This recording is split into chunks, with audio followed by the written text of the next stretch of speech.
La ilaha illallah.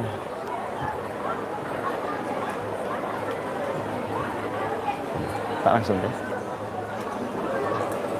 Bismillahirrahmanirrahim. Alhamdulillahirabbil alamin. Allahumma shalli wa sallim ala sayyidina Muhammadin miftahi babi rahmatillah adada ma fi ilmillah. Salatan wa salaman daimaini bidawami mulkillah wa ala alihi wa sahbihi. Allahumma salli ala sayyidina Muhammadin salatan taftahu biha lana futuhal arifin wa tufaqihuna biha fid din wa ala alihi wa sahbihi. Assalamu alaikum warahmatullahi wabarakatuh.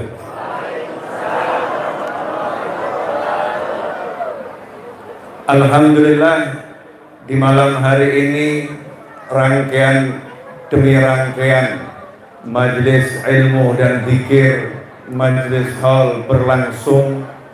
Mudah-mudahan yang hadir mendapatkan barokahnya. Mudah-mudahan yang tidak hadir juga mendapatkan barokahnya.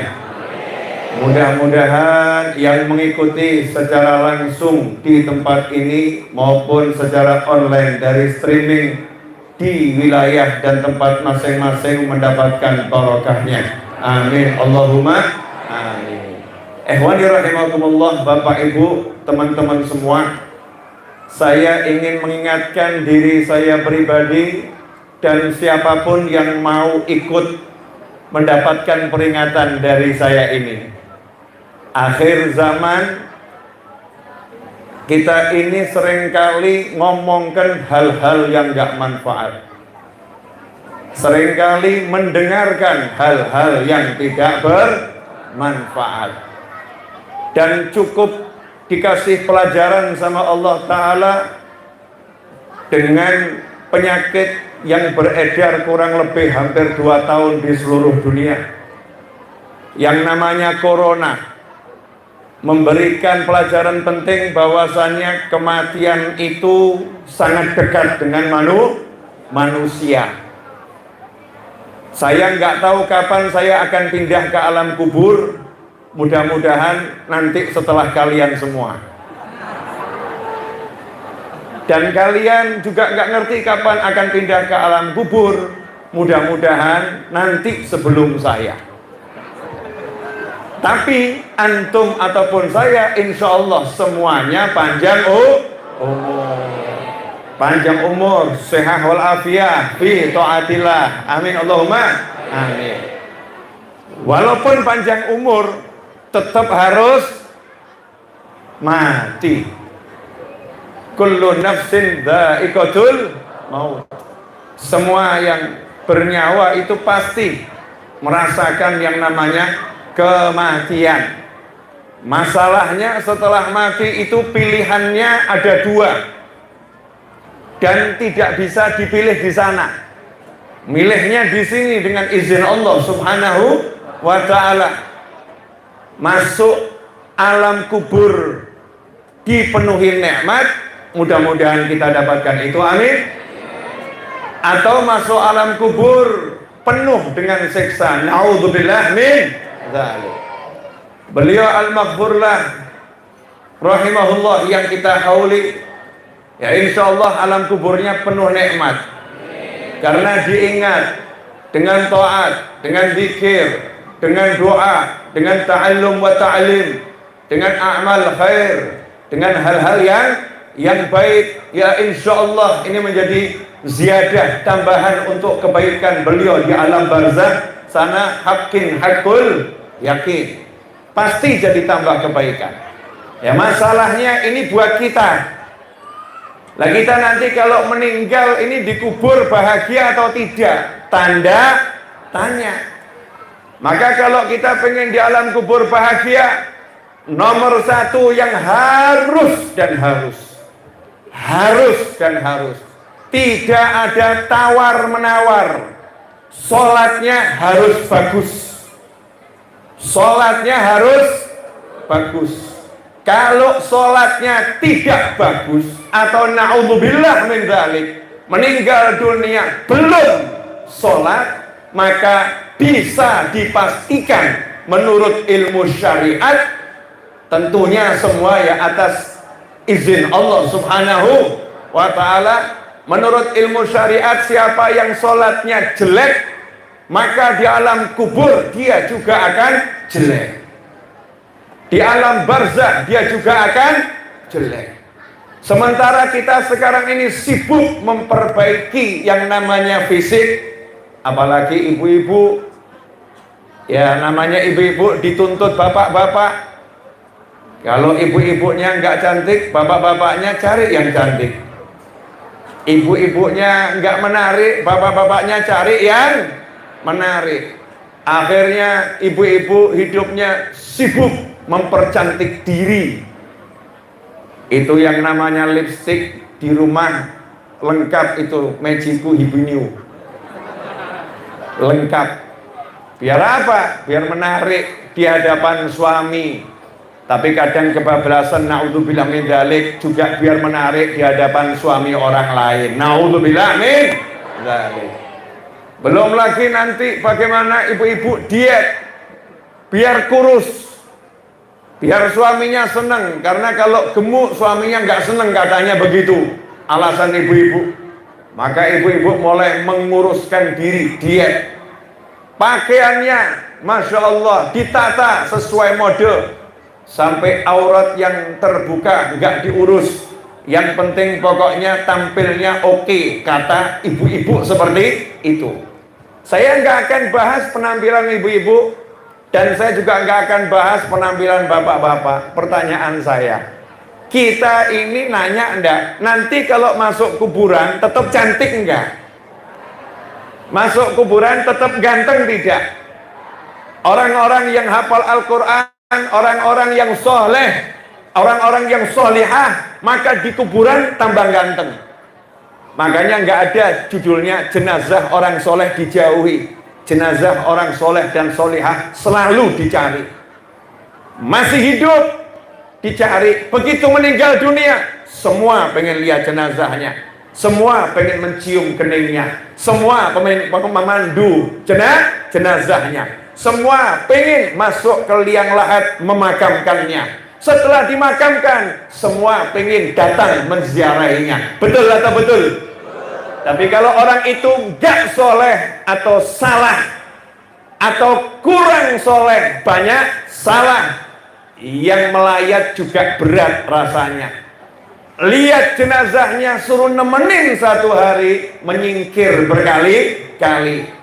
Begitu dikuburkan, ngucapnya alhamdulillah, tugasnya selesai.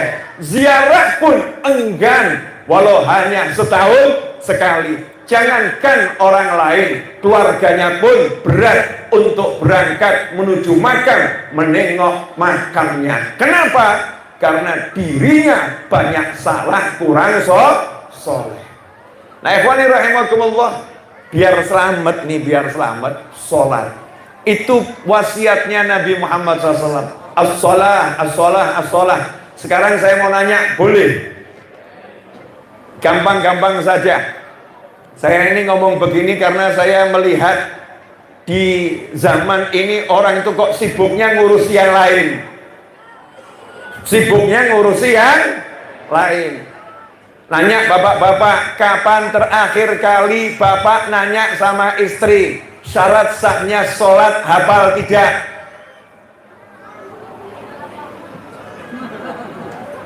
Diam semua.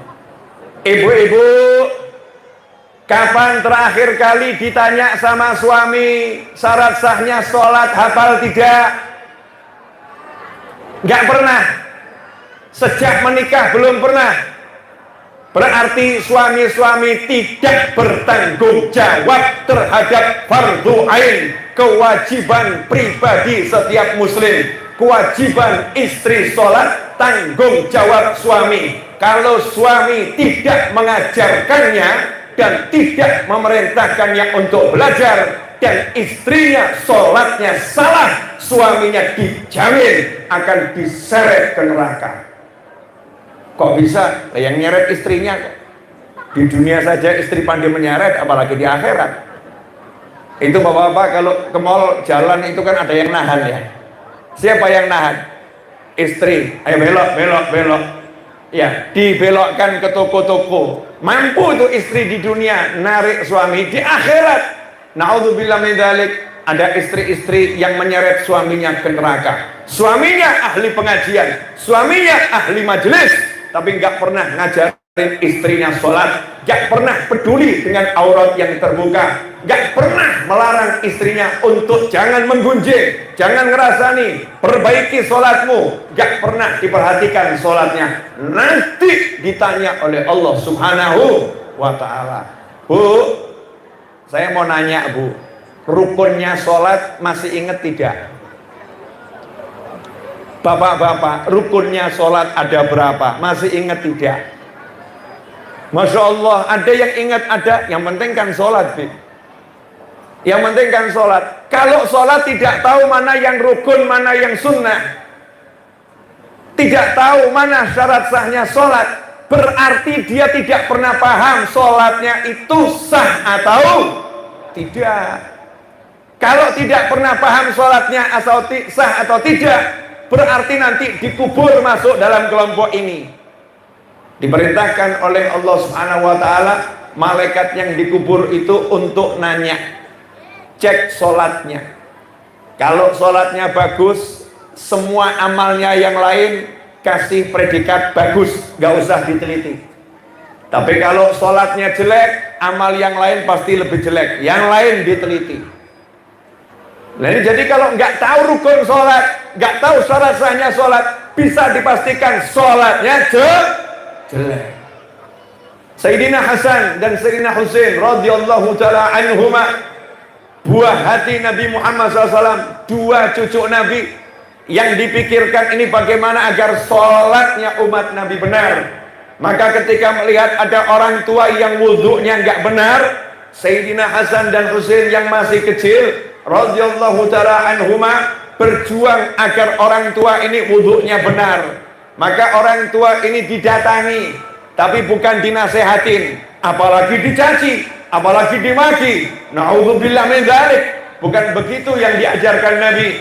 Sayyidina Hasan dan Husain radhiyallahu ta'ala anhuma, keduanya besar di madrasah Nabi Muhammad SAW. Yang didik langsung Rasulullah, yang ngajarin langsung Rasulullah. Yang didik selanjutnya Fatimah Zahra radhiyallahu anha, Ali bin Abi Thalib radhiyallahu anhu. Keduanya adalah orang-orang tercinta Nabi Muhammad sallallahu alaihi wasallam. Maka Sayyidina Hasan dan Husain menghadap pada kakek tadi dan berkata, "Wahai kakek, tolong, ini orang tua yang wudhunya salah tadi, tolong aku dan kakakku mau lomba wudhu, tolong bapak yang jadi jurinya. Siapa di antara kami pemenangnya?" Maka orang tua tadi senang luar biasa karena mau jadi juri untuk lomba wudhu cucu Nabi. Maka Sayyidina Hasan dan Husain wudhu dengan perlahan-lahan, dengan bagus dan seindah mungkin. Selesai keduanya wudhu, keduanya bertanya, siapa di antara kami pemenangnya?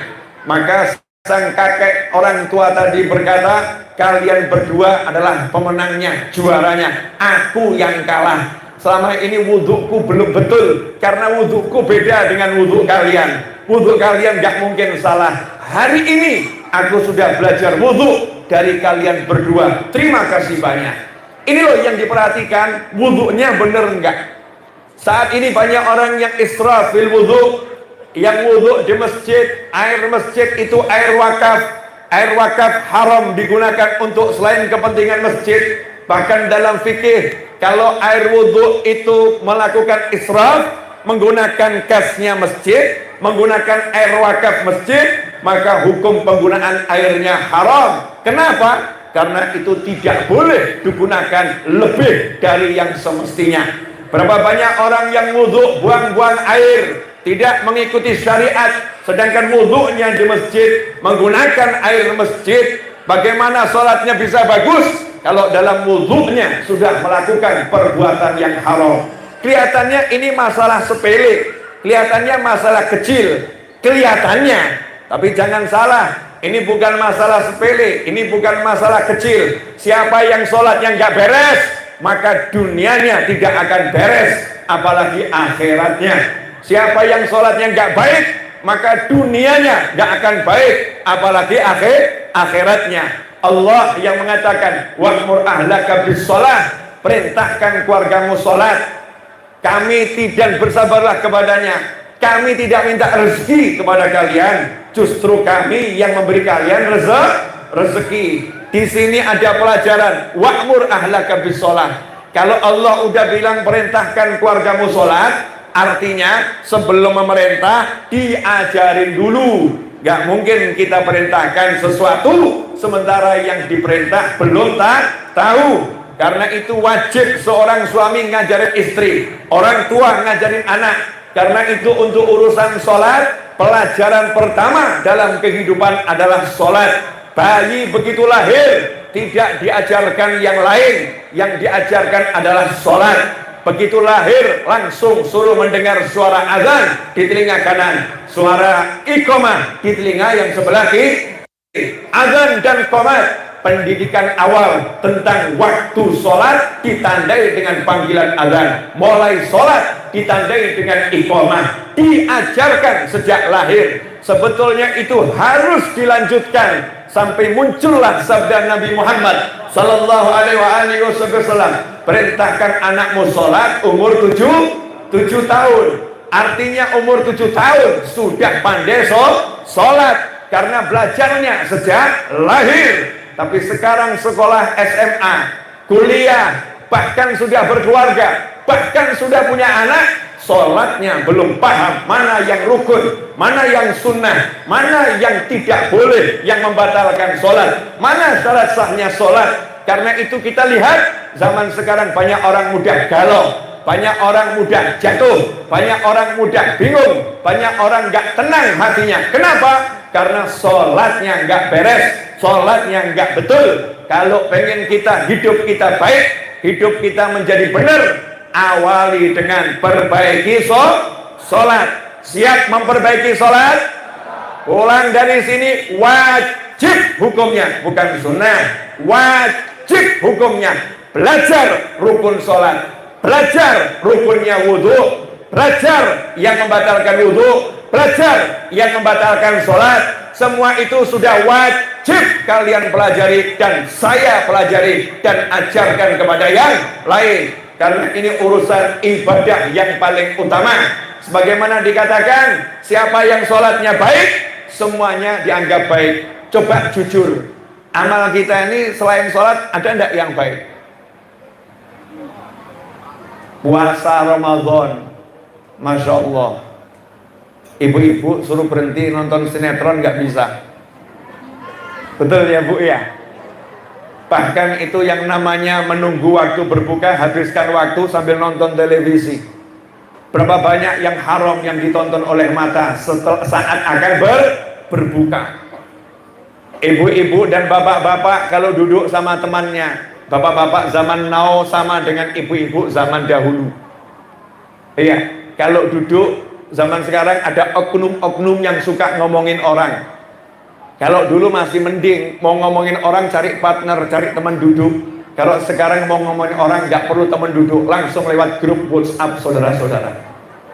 Lewat grup WhatsApp bisa ngomongin orang, gunjing orang lewat grup WhatsApp. Lewat grup-grup yang ada itu, naudzubillah min dzalik. Puasa kita belum beres, haji kita, Masya Allah. Walaupun kita harus husnudzan, semua orang haji diampuni dosanya oleh Allah subhanahu wa ta'ala. Qiraatul Quran kita, apapun yang kita lakukan, ada riya, ada ujub, ada sum'ah, ada takabbur, dan pelaksanaannya masih jauh dari yang diajarkan oleh Nabi Muhammad sallallahu alaihi wasallam. Maka kalau kita sadar mata banyak maksiat, telinga banyak maksiat, mulut banyak maksiat, amalan buruk kita banyak, maka solusi yang paling jitu untuk selamat dunia akhirat, perbaiki sholat. Karena kalau sholatnya baik, jaminan dari Nabi Muhammad SAW, siapa sholatnya baik, yang lain nggak diperiksa, enak kan?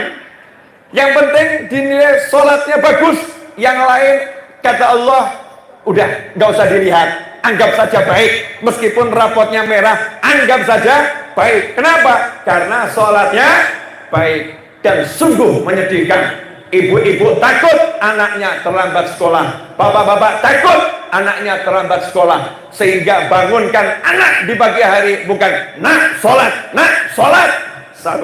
Sama-sama S-nya, tapi beda wujudnya. Nak sekolah, nak sekolah, nak sekolah. Takut terlambat sekolah, gak takut terlambat sholat. Nak subuh, nak subuh, nak subuh. Gak keluar yang muncul. Nak sekolah sekalian sholat, nak sekolah sekalian sholat. Sholat jadi paling belakang, gak dipentingkan lagi. Ikhwani rahimakumullah, kalau kita abaikan sholat, maka kita akan diabaikan oleh Allah subhanahu wa ta'ala. Coba simak itu panggilannya sholat. Kenapa Habib ceramahnya model begini? Ya inilah ceramahnya para kiai dan habaib tempo dulu. Ceramahnya Habib sama kiai dulu-dulu itu ya begini. Ayo sholat, ayo sholat. Yang diajarkan, coba lihat itu pengajiannya para kiai dan para habaib. Buka kitab, isinya apa? Sholat, wudhu, sholat, wudhu, sholat, wudhu. Ya isinya itu. Karena hidup ini cuma sebentar. Setelah itu MATI, mati.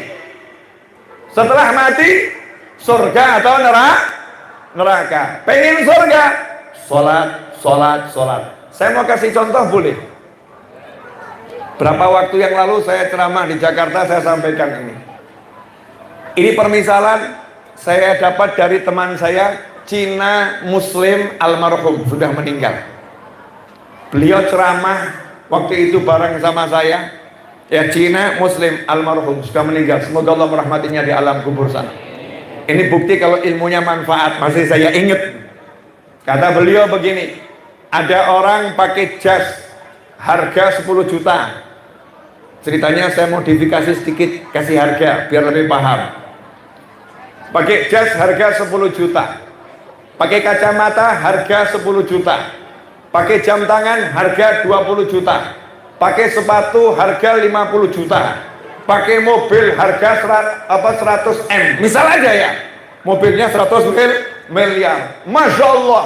Pakai parfum. Parfumnya sekali semprot satu kampung aromanya harum. Keren atau enggak keren? Keren. Turun dari mobil, jalan dengan gagah. Cuman satu kekurangannya, enggak pakai celana. Nggak pakai celana. Saya mau nanya komentar satu kampung, orang kaya atau orang stres? Jawabannya adalah sakno sugih-sugih stres. Betul?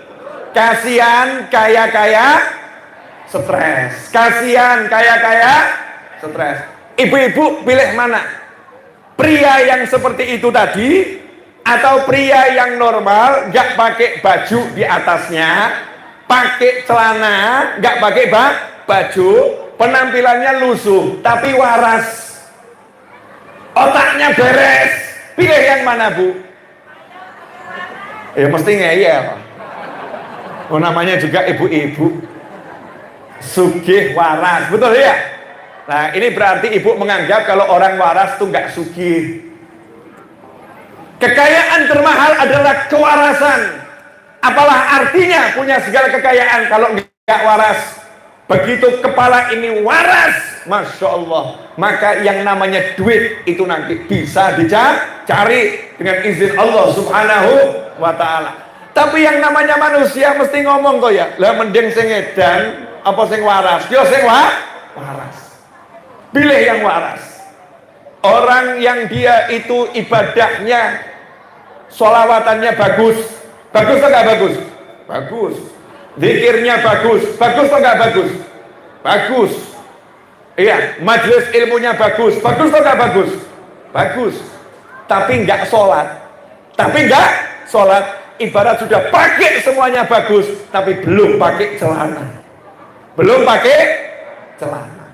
Maka nomor satu yang diperintahkan para ulama, kasih celana dulu, sholatnya dulu. Sholat. Kalau sholatnya udah beres, berarti udah waras. Setelah itu dikasih yang namanya maulid, dikasih tahlil, kasih yasin, kasih sholawat. Wah, wangi nih pol, harumnya luar biasa. Kendaraannya megah dan orangnya memang orang pilihan, maka jalan dimanapun dia akan disambut oleh para malaikat. Ini loh sholat. Nah ini mukadimah ceramah dari saya udah 23 menit kurang lebih. Saya mau ceramah 30 menit, jadi masih ada 5 menit. Setelah itu nanti dilanjutkan kegiatannya, dan saya akan melanjutkan kegiatan saya karena Solo jauh, saudara-saudara. Ya, Solo itu jauh. Boleh saya nanya lagi? Ini kok pada domblong semua, kenapa nih? Bu, ibu pakai rukuh kan kalau sholat? Udah belajar cara pakai mukena? Belajar atau asal pakai? Bapak-bapak, kapan terakhir ngajarin istrinya pakai mukena? Saya akan ajarkan ibu-ibu cara pakai mukena malam hari ini. Siap? Karena kalau ibu pakai mukenanya salah, berarti sholatnya. Kalau sholatnya salah, berarti tidak. Kalau tidak sholat, tempatnya di. Jadi yang masuk neraka siapa? Orang yang tidak sholat. Nih.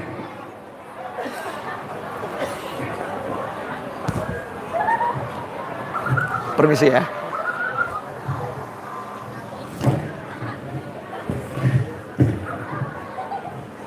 Ini daleman.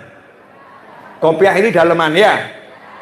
Rambut jangan ada yang keluar. Satu helai rambut keluar, sholatnya tidak. Maka perhatikan betul sebelum sholat. Jangan urusan ATM diperhatikan.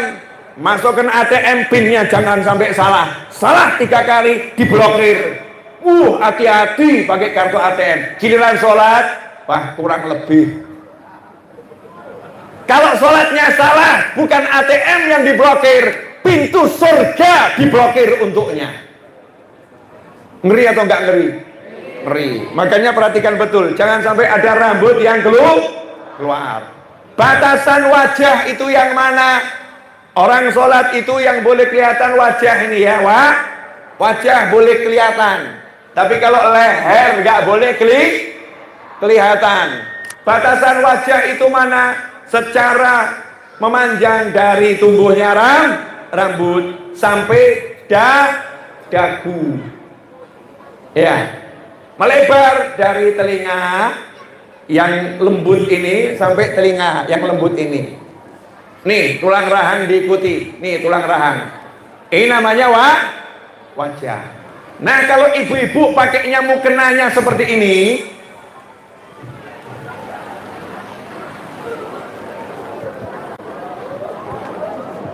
pakai mukenanya seperti ini, dahinya nanti sujud masih bisa kena, maka itu sholatnya secara wajah betul, secara wajah betul. Tapi kalau ibu pakai mukenanya begini, nih banyak yang pakai mukena begini, nih. Bawahnya dagu masih kelihatan.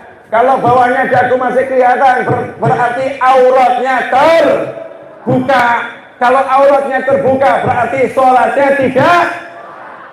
Pada kaget semua. Tadi itu mukena saya gimana ya?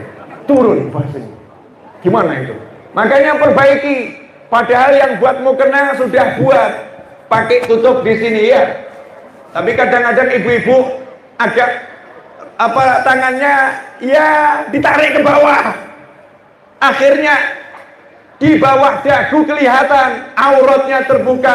Itu menyebabkan sholatnya tidak sah. Nah ini perbaiki sholat. Insya Allah kalau sholatnya baik semua jadi baik. Saya amanat untuk diri saya pribadi dan untuk semuanya pemirsa dimanapun antum berada. Yuk mari kita konsentrasi, dudukkan anak, dudukkan pasangan hidup, tes lagi sholatnya, sebelum dites malaikat dikubur ternyata jelek, naudzubillah min dzalik. Karena anaknya jelek gak berhenti di situ, ditanya ini anaknya siapa, ini anaknya siapa? Terus dicek bapak ibunya ngajarin sholat atau tidak, pernah ngecek langsung atau tidak. Karena disuruh perintahkan itu ya diajari, ya dicek. Kalau bapak ibunya nggak ngecek, maka bapak ibunya akan mendapat azab yang sama. Naudzubillah min dzalik. Akhiran terakhir, amanatnya Habib Hud tadi yang mimpin tahlil Habib Hud ya. Habib Hud tadi ngasih ilmu sama saya, wasiatnya para habaib untuk akhir zaman. Akhir zaman ini amalkan 3 hal. Amalan tiga hal. Kalau sholat itu udah pasti, ini amalan zikir. Yang pertama, perbanyak istighfar. Perbanyak istighfar. Karena istighfar ini menghapuskan dosa dan mendatangkan rezeki. Yang kedua, perbanyak sholawat. Allahumma sholli wa sallim alaihi. Shallu ala nabi. Allahumma sholli wa sallim alaihi. Karena sholawat ini mendatangkan rahmat. Yang ketiga, perbanyak ucapan la haula wala quwwata illa billah. Karena tantangan hidup di akhir zaman ini berat.